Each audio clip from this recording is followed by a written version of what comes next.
Hello, everyone. Welcome to the Safe Room. You know what it is. You're in the presence of the President, Sean Williams, and we are back with another one. And guys, got a special guest today. I'm really glad he's here today. He's about to talk about his brand and everything. And I see you doing your stuff, man. I see you, and that's all I'm gonna say. I'm gonna introduce to my man, Joel. Joel, how are you doing? Doing great. Thanks. Thanks for having me. Yeah, for sure, man. For sure, man. I definitely want to get into the stuff that you're doing. I'm really excited for you to talk about your brand and everything, which so many things that you're putting together. It's really amazing. And yeah, so guys, I'm gonna ask you a couple questions. Make sure that you guys check out all my previous podcasts before. But without further to it, let's get straight into it. So, Mr. Joel, I need to know, man. You got the gospel brand. That's the name of your brand, and I just want to know, like, what was the inspiration for you starting that in the first place?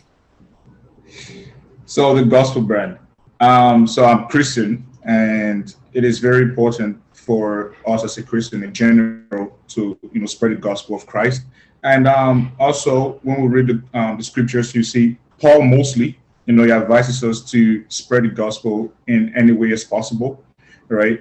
So that was kind of like the inspiration, right? I was like, okay, apart from my YouTube and all the social media, so what other way can I spread the gospel to people, right? So then I just decided to, start a brand, like a a faith-based brand that will mostly, have some scriptures in it or some words or sentences from the Bible, and then put it in clothes, right? Whether jackets, t-shirts, then it doesn't matter what it is, right? It could be hats. So we just put those words, those scriptures in those clothing, and then showcase it and let people buy it, because it's good to have, like, apart from having the word of God in your heart and maybe arts in your house and all of that, you can also have it as clothing, right? So there could be any means you could spread the gospel by. So this is just one of the myths that came in my mind. Start a brand and then make it faith based to spread the gospel to people.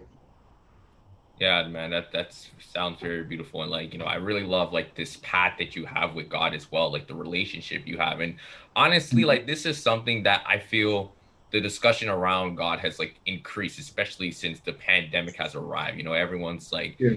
trying to look to certain places, like what do we believe, what do we trust, and like there becomes this huge conversation where now it's like, people, I know there's people who are saying like, yo, the reason for the pandemic, like it's God, like he's the one that's like giving us a sign. We have read it, like within the Bible there have been moments in history where, like, you've seen drastic things change, and it's because of like God's outrage, because he doesn't see that people are taking his word very seriously. People are just kind of misjudging it or not even like paying attention to it. So, just to see how what you're doing with your stuff and how you want to spread your message as well, I think that's very powerful. So, like, I would assume to you, like, it holds very important to you in your heart, for Oh sure. yeah, it does for sure. Yeah.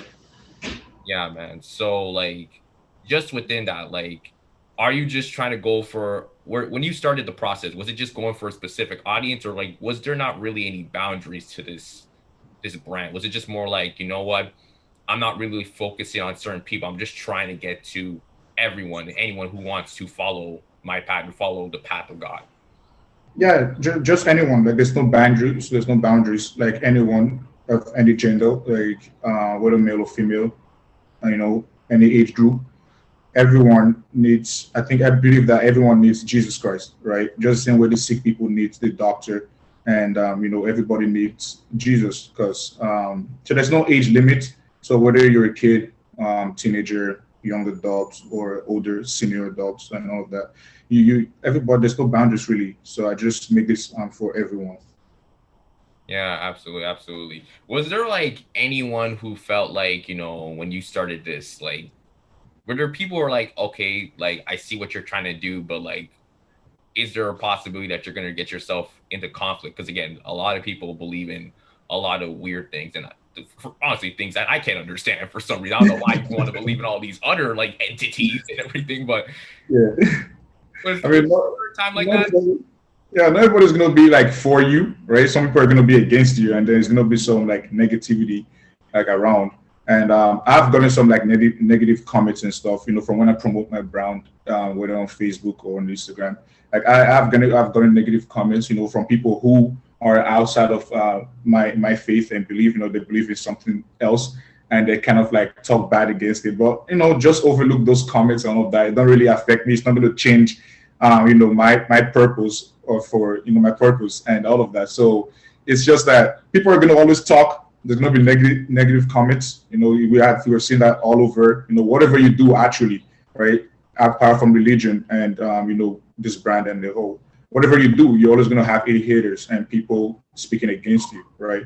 I think it's just meant to happen, and it's up to you on how you're going to react to that, right? So you could react negatively and then give back negative energy, or be positive, right? So you could use that as motivation to continue and to do better, or you could use that and bring down yourself and have lower esteem, and then like kind of give up on your dreams and your goals, right? So it all depends on how you react to that. But for me, I will always like react positively to that, right? I'm not going to end my goal because of what people are saying or their actions and all of that. Yeah, absolutely, man. And like, it just shows that, just not just from your brand, but for a lot of people, that there are individuals that try to put negative energy on the stuff that we do. And, Yeah.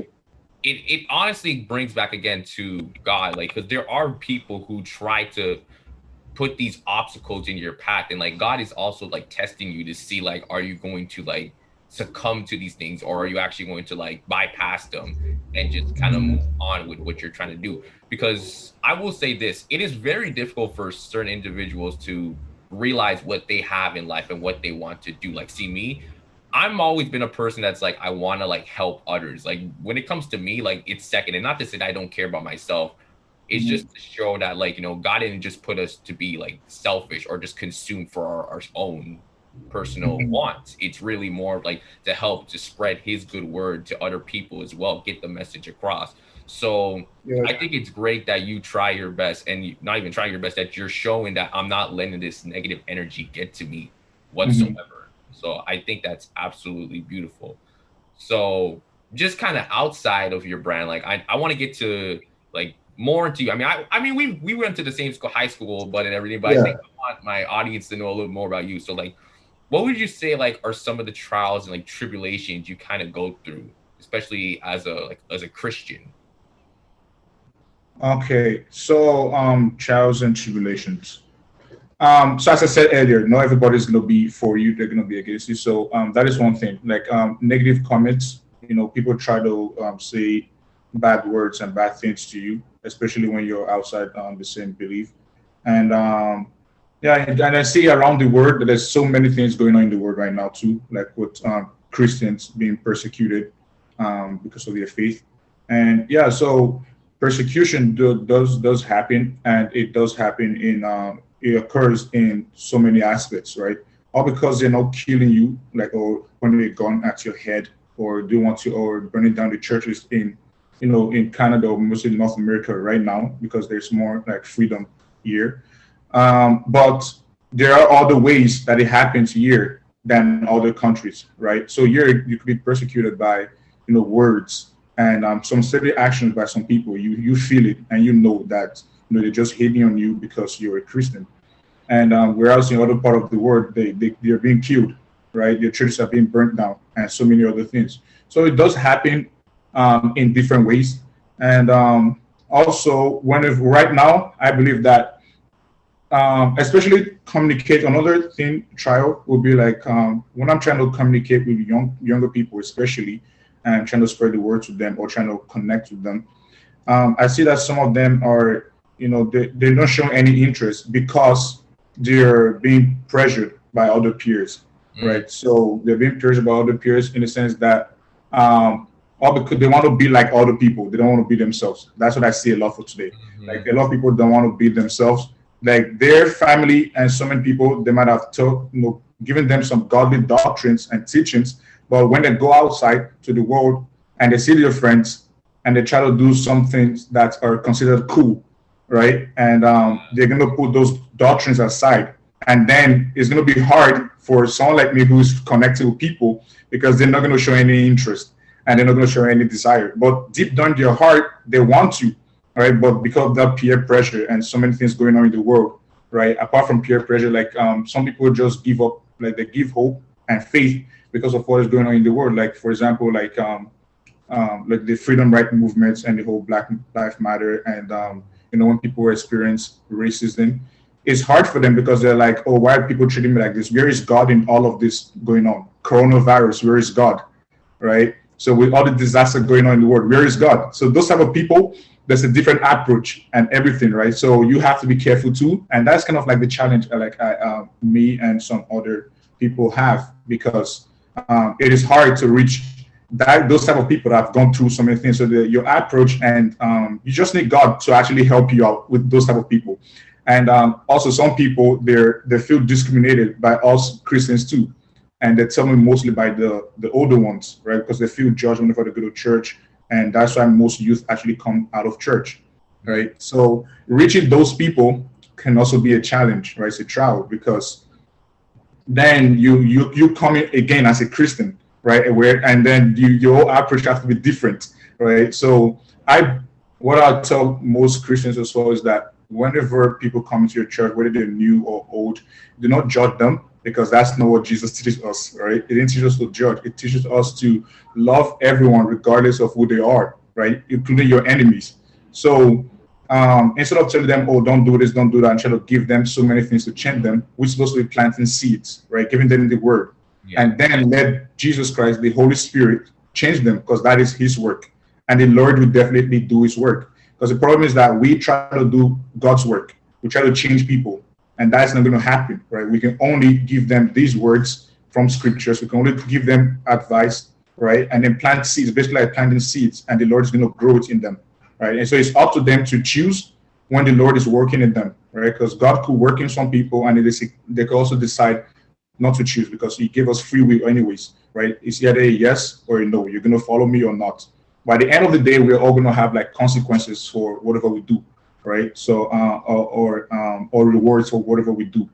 So yeah, so that's just kind of the trials I face, like communicating with people, and everybody I communicate or kind of try to connect with, they all have different approach, like mind of approach for everyone, right? So you have to like sit down and basically like it's like a strategy, right? So trying to figure out what is good for this set of people, what is good for this set of people, and for this set of people. So yeah, that's mostly it. Yeah, dude, like I think you hit on some really good points, especially, how people are being pressured. Like I know for people listening, how many times have you felt where like you have a group of friends and they're all very like connected to, their religion, like Christianity and everything, and their relationship with God. And then you're that person who wants to get connected, but you try to like take different ways or different strategies. Maybe you try to like be like similar in terms of like how do they study God? Like, oh, let me see if I can read what they read, or let me see if I could just like pray the way they pray. But it's like, again, it becomes this point where we're literally competing to see like how can we connect to God better. And it's just like that's just shouldn't be the case. Like, how many times people try to be something else when like God could only want the relationship with you, and that's really what matters is own. Because like it's not about trying to compare or like trying to contrast at all. It's more just like you and God itself. That is a long-term, everlasting relationship, and it's not about trying to like model yourself over someone and what they're trying to do with their relationship with God. Like that's one thing that I think you really hit home. Another thing too, and I've noticed, especially in the Baptist realm, like there's a lot of like churches too, like they like to put on like different acts of like how they want to show their holiness, and it's just like I don't want to go deep into it because like that's where things get very dicey. Exactly what you mean, yeah. Because all denominations, they all have like their own steady way of showing their holiness or being filled with the Holy Spirit. Yeah. Yeah. So like that's where things get extra crazy, especially if you grew up like in the church as well. The older you get, you start to see these things like more obvious. And then like there's tends to be this envy. Like you walk into church, it's never like you're greeting like your neighbor or anything, or like, oh, thank you for like sparing my life. Thank you. I'm about to give Thanksgiving and everything. It's like you walk in and now you're sitting down there trying to listen to the service, and in the corner of your eye, you're watching this person and like and how they're moving. It's just like, why? Like, why? Like I these are the know. little things I don't understand, and like I'm glad you hit on those points for sure, man. Like it just goes to show that as a Christian, like we should just be focusing on like ourselves and not trying to model ourselves with others Mhm. and what they're trying to do. Yeah, we're supposed to be serving others, right? So that's what Christ even told us that he came down to to serve us, right? Not to be served. So Hmm. when people try to like worship him and all of that, he told them that basically he's come here to serve, right? Laying his life for us. So that's the same way he wants us to be. He wants us to serve one another. But we tend to serve those that are higher than us, right? People are most likely to serve those higher than them, in the sense that, for example, if someone of high status, right, has so much money, people are most likely to serve that person and show them so much respect than someone of the same class as them or lower, right? But God, Jesus Christ, being God and having all power and all riches, all glory, He came down to also serve us, right? We're nothing compared to God, right? So we also, regardless of who we are, we're supposed to serve one another instead of judging and trying to bring others down because of our, social class or educational level, right? Absolutely, absolutely, man, definitely.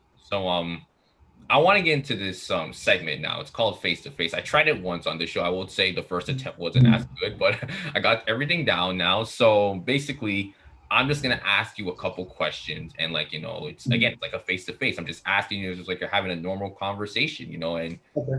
you just try your best to answer it. So you ready? Yeah, let's Okay, go. cool, cool. Question number one: what was your best moment in Downsview? Best moment downs you. um, Let me think of that. I mean, there are some best moments, and I think the best moment probably during the graduation and prom. Trying to get over high school.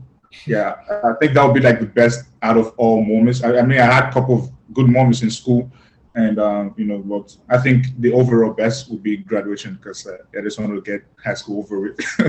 Yeah, I know a lot of people are just like, once I'm done high school, just moving on. And the prom is always a special moment. So Mhm. for sure, for sure. Okay, question number two. What have you done to like keep yourself occupied during this pandemic? Good question. I've done a lot of things.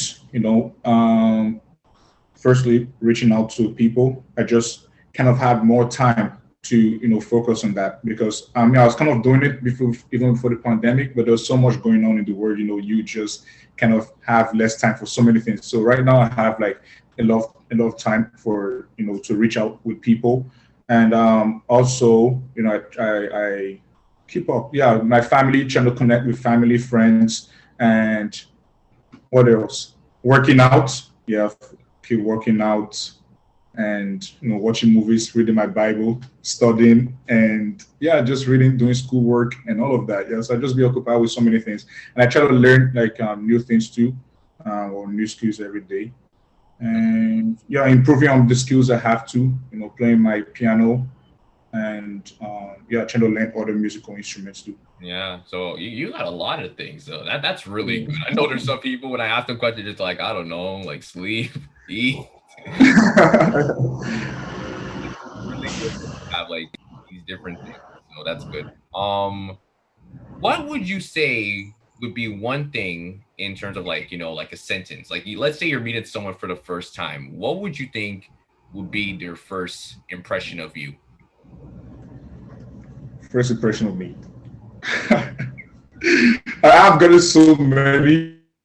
Like I really ask people that question, like, what will be the first impression? And what I actually get back would be like, some people say I look intimidating, because like I'm muscular and the way I walk, and then some people are like, oh, I don't know, they're like I look nice and kind, and some people are like, oh, it probably mean until they get to like know me. But most of the time, the one I mostly get is would be like, I look kind, and first impression is like, oh, you're very nice, and and they see. I think like people are able to see the quality that I have when they meet me because I'm not really like a quiet person, right? So when I get to know people and all of that, like you just get to know me, like, oh, he's that, right? So I think that's why people are able to like give at first that I am really kind of I like to like help people out and very active and just friendly being around. Yeah. Okay. Well, that's good to hear. That's good to hear. What is your favorite scripture from the Bible?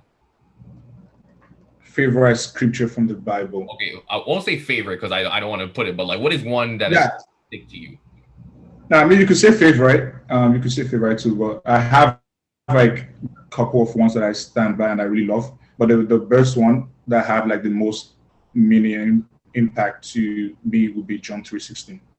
Yeah, yeah, for sure, for sure, for sure. I know a lot of people like stick to that one for sure. I think Mhm. my favorite would have to be probably Matthew chapter 6 verse 6. I have to hold on. Let me see if I can pull it up because I was reading it a couple days ago and like it was just something that really hit to me deeply. This may take a while because like I have like a whole thing. It's like oh, this may take a while, guys. I'm sorry. I'm sorry. Okay, here we go. So I have the New King James Version. But you, when you pray, go into your room, and when you have shut your door, pray to your Father who is in secret place, and your Father who sees in secret will reward you openly. Yep, That one, like, it really like hits home for me. So like that would be probably my favorite one, you know. that's So good. Yeah. my last question, this is more of like a personal question that I want to like continue asking when once I get guests. What is your personal safe room? And what I mean by that, as like how would you like imagine like let's say if you were to create like a safe room for yourself where like you can feel relaxed, what would be your personal safe room? Mm. Personal safe room. Um, okay. So I'm really safe like everywhere I go because I'm the person that believe that wherever I go, wherever I am, like God is with me, right? And I feel safe. That's something that makes me feel safe. So no matter where I'm at, I always feel safe. But in terms of like, personal safe room would be just with my family. Yeah, when I'm with my family, I feel much like safer and yeah. So just me and my family. Yeah, that'll be my personal safe room. Okay, that's great, that's great. Yeah, okay, so let's get back to your brand. I see that you're actually wearing one of the shirts right there. So Yeah, faith over fear. that's great. So like how was the process of like, getting all the shirts, all the different merch together? Like was it hard? Was it easier than you thought? It's actually, I mean, kind of, it was kind of okay, right? I mean, it was kind of okay because I already had like an idea of where to like, get stuff from. And yeah, so I just really went back and started looking at those places. Okay, what company have the best products that could last long instead of like giving out cheap quality out. What have like the authentic ones and then good ones that will last long for people because and I work in a designer store too. I work at Diesel in York the Mall, and I see like a lot of clothes, and I'm really into clothes and fashion too. Right. So, and I see some of them like, oh, that does not deserve that price, right? Because of the quality and all of that. So I Yeah. just kind of like think, like, so I kind of had like an idea of like, okay, how stuff should be, how to feel on people. Will it look good on me? Because if it doesn't look good on me, I wouldn't like to bring it out to look, because then if it doesn't look good on me, I'm not going to like it on other people, right? Or they might not like it too, right? So I was like, okay, so I just basically like brought out my paper and my pen and then basically kind of write, okay, this company is good, this company is good. They have like the best quality and for good price as well. And then get someone that could also print on the shirts, and I create all the designs, right? So I kind of create all the designs and then look through scriptures and kind of see like words that stood out, that stands out, and put them down, right? So and then kind of create designs and ask others too, what do you like, and what designs would you like to see relating to the gospel, and not just the gospel. It could be a combination of like maybe say the gospel and basketball, right, or the gospel and what else? Something else, right? It could be a combination of two things too, and kind of like put things together, make a design. I'm like, okay, this looks good, and yeah, try to, and then save everything in my computer. And when it's time, I just kind of like take it over to the printing guy, bring it in the system, and print it on the shirts. And yeah, so then I kind of looked, okay, how much have I spent on the shirt and this and this? How much can I gain from this? And is this a good price? So just kind of like think through everything. And yeah, but there are more going though. I just started, long ago, but it's kind of growing, right? So it's really, at first it's really like hard, like it's still kind of hard, reaching people and like connecting, shop on a brand and all of that. But I believe that with consistency, I'll be able to like reach all of my goals. And because there's a lot of, I have like a lot of ideas and a lot of collections I want to drop. And yeah, I just need like funds and just the right strategy, and I know I'll be able to do it. Yeah, like it's rigorous work for sure. And like so like what happens? So like you have to get connected to suppliers and everything, right? Like is there like where it comes to profit cuts, like oh they get like a certain percentage in terms of like the profitability of like the merch made? Actually, the only person that profits from it will be the printing, because actually the place I get the clothes from, actually they actually give me discounts, so they don't take any cuts from the sale, which is good. So I mean they charge me for the clothes already, so I don't they don't take any other cuts, but they do give me discounts when I buy like in bulk, right? So the only person I actually have to pay also would be the guy who prints on the shirts. Okay, okay. Yeah, very fascinating. Because like I'm probably thinking of doing like some merch myself, but like I'm completely new to that realm. So like this is really good hearing from you and like your process. And obviously my process could be different, but it's good to just hear from you and like how the work kind of goes around. Go for So it. Yeah. with that being said, I know like you're wearing one of the shirts right now, like, but like are there any other designs that you may want to like let people know? Is there any special sales, any announcements? Actually, you could check my page on. You could check me on Instagram, and I also have Facebook. I don't have a site yet because I was giving some advice that you need to gather, a lot of Instagram followers first, and then when it gets to when you have a certain amount of customers, and then you see some consistency, then you create a site where then you be like, okay, I'm just gonna go on my site and check who have ordered, and then send it to them, ship it to them. But right now, it's mostly like they told me to build like I got some advice to build like a one-on-one relationship with the customers, and that'll be better through Instagram because they could message you and all of that. But yeah, but I do have other designs. But you could check my Instagram and Facebook, the same name, the Gospel Brand. Okay. So yeah, you have a whole team like, orchestrated helping you on this, right? Or you could check my Instagram. Okay, cool, cool, cool. Like that. And like it's good that you have like a whole team as well. Like I'm a one man machine. I'm just Yes, yes, mostly me and so that's great. That's great. I mean, I think that's all the questions I have for you today, man. And I just want to say like thank you for hopping on the podcast and like thank you for like just doing the things that you do, again, like you're a Christian and everything, you believe in God and like the relationship that you have as well. It's like really ongoing. I love to see the process that you're doing as well. So I just want to say like, yo, keep up the good work. And like to all the people listening as well, like if you want to start that relationship with God and you feel like you're behind, like that's okay because it's never too late. It really is never too late. You could start now. Like, I know for me when I first started, like at a very young age, it was very confusing for me. But when I really wanted to get into it, one thing I did, I downloaded the Bible app and it was like really helpful for me. I got to do like daily plans, read the Bible more thoroughly and everything. It really just grew me to be a very different and strong person. So, doing little things like that can always increase your relationship with God. So, yeah, you. that was Thank you very much, Sean. Yeah, no problem, man. It's good to like have you, and like I know I haven't seen you in a while because like the stupid pandemic. I don't know when we're gonna be going outside. Yeah.